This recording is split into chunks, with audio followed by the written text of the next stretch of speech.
Natural life ਵਿੱਚ ਖੁਸ਼ ਆਮਦੀਦ ਵੇਖਣ ਵਾਲਿਆਂ ਨੂੰ ਅਸਲਾਮ ਅਲੈਕੁਮ।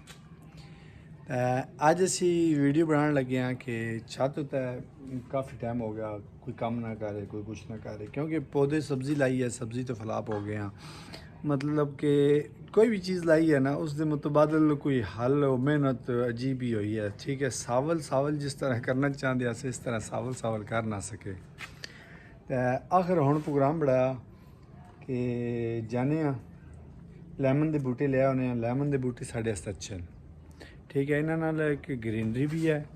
ठीक है, तो फल भी बनया रहा। ठीक है, तो मेरे ख्याल है बेहतर है लैमन के बूटे लिया होने और इंशाल्लाह शुरू करते हैं।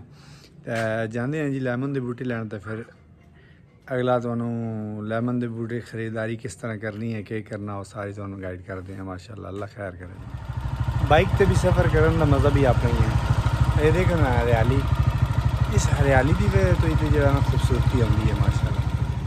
हाँ जनाब, पौधे लैन आ रहे हैं निम्मा के बूटे।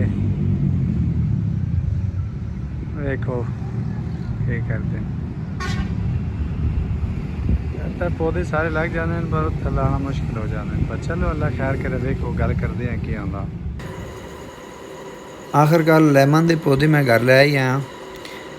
200 रुपये का एक पीस मैंने मिला। ये पीस सस्ते नवारे चन। ठीक है, 2000 रुपये के मैंने 10 बूटे मिल गए। इंशाल्लाह हरियाली लैक हो सुन। तो अगली वीडियो मिलते हैं। सारे लाइक वीडियो ने सब्सक्राइब लाजमी कर दे। अल्लाह हाफिज़।